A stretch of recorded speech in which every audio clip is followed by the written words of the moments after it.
Welcome to Take 5, your 5-minute inspirational message from Solid Rock, Drogheda. There was a news story last week that caught my eye about a presidential candidate in South Korea. His name is Lee Jae-myung, and he is getting a lot of support from a surprising demographic of people. He's getting a lot of support from bald men. The reason is that Lee Jae-myung is proposing, as part of his electoral platform, that hair regrowth treatments will be paid for free by the government in South Korea.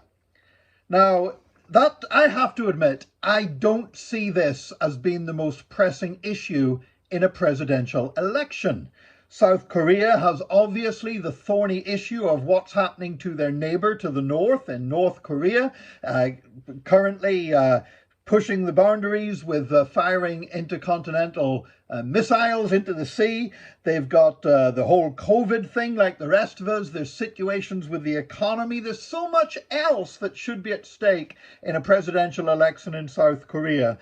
And here, what's become an issue is whether bald people can get free treatment for hair regrowth. Now, okay, maybe I'm being unsympathetic because I've got a thick head of hair. It's one of the things about the parks. You know, the parks, we go grey very early, but we don't go bald.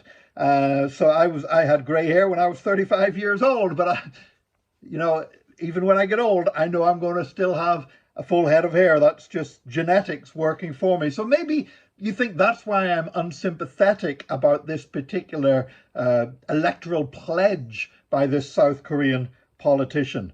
But actually, this goes more to the heart of what government is for.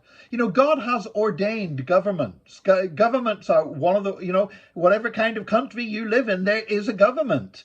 Sometimes as Irish people, we've been against that. We've been sort of rebellious. There's a story of an Irish immigrant arriving in another country, and when he lands at the airport, he says, "What, is there a government here?" They said, "Yes." He said, "Well, I'm against it."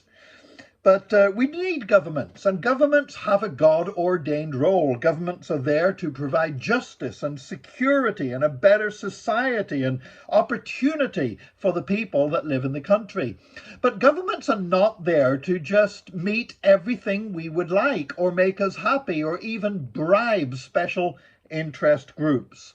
You know, a lot of this goes back to the Roman Empire. In the days of the Roman Empire, there was a society that was built on oppression and inequality and slavery. And the Roman authorities, the emperors, realized that they had to basically keep the poor people in their place. And one of the ways that they did that was through bread and circuses, by supplying free bread, what was called the dole.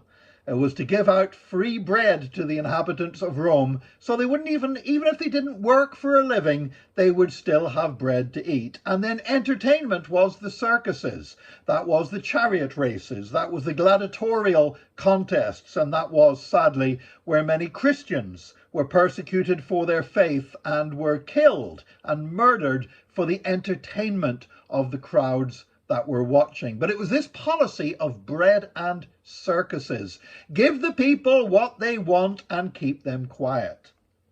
And in politics, that has become more and more common. Instead of political parties following what they sincerely believe to be the right policies for the nation, they have spin doctors and PR experts who will basically carry out little surveys and find out what's going to keep the voters happy and give them whatever makes them happy, whatever it might be, even if it's free hair regrowth treatments. Now, if somebody is bald and would rather not be, they have my sympathy, but I don't think it's the government's job to pay for a hair regrowth treatment. Just if I was not happy with my grey hair, it's not the government's job to pay for hair dye if I wish to dye my hair. The government is not there to meet every whim and every want. The government is there to help create a better society for all of us.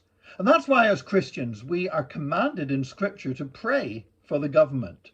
Not to pray that our favourite party will get into government, not to pray that we will somehow have a government that gives us a little advantage or gives us what we want or caves into our special interest group, but a government that will govern with righteousness and justice for all of our society.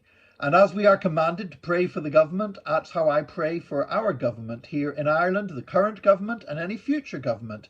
And that is how we should all be praying for them. Thank you for joining us today, and join us again tomorrow for another Take 5, your 5-minute inspirational message from Solid Rock Drogheda.